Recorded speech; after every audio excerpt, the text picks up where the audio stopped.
Ian Soutar, a pioneer of Canadian growth stock investing, was born in Asbestos, Quebec. Hoping to avoid the small-town lifestyle, he followed his brother to boarding school and eventually enrolled at McGill University for mining engineering. He received a fellowship to the London School of Economics and took a mining job one summer.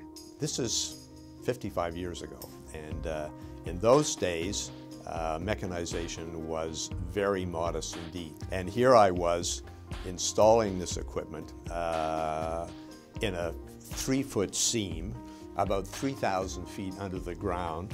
It was tough work. The pit ponies were really nasty. If you got close to them, they would bite you. It gave me a pretty good indication of what my future career might be in mining if I was going to pursue that. Suffice to say, he moved back to Canada to look for something else. He landed his first investment job at Sun Life Financial. I think 2 or 3 days after I started working, I thought, holy smokes, is this ever interesting, what they're doing here? They were telling me all about the investments they were making, etc. I loved what I was doing, and it was easy for me to say, you know, I'm going to make a career out of this. Early on, Ian got a taste for investing in small-cap companies, but this was difficult to do at the time at a big corporation. A few of us got together and we formed an investment club, and we called it Myopic Investments, which was really a great name. And we decided that we would invest, because there was no conflicts, because Sun Life was not doing this, that we would invest in these small companies.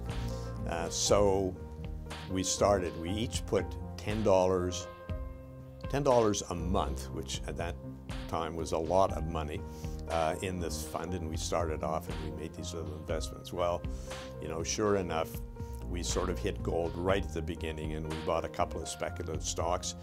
Not only was I having fun doing it, but I was making money, and I thought, wow, this is amazing. You know, let's sort of keep this going. Ian was hooked on the idea of small caps, and Pembroke Management was born in September 1968 by 4 partners: Neil Ivory, Cliff LaRocque, Scott Taylor, and Ian.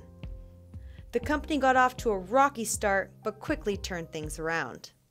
We, I think, became a little more experienced with investing in this sector, and of course, as things would happen, the sector became a lot more attractive.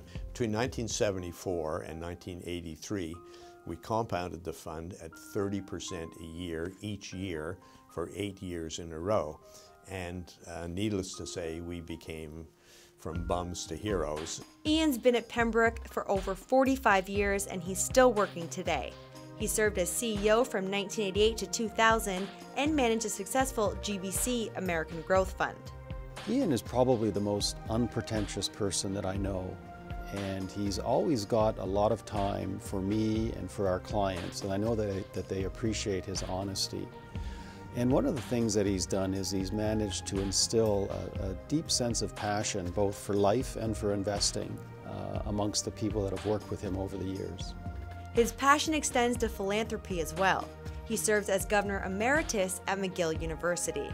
Ian is a man of enormous good judgment, terrific common sense, and brings a very valuable perspective to any meeting, whether it's a committee meeting or whether it's a meeting of the Board of Governors of McGill.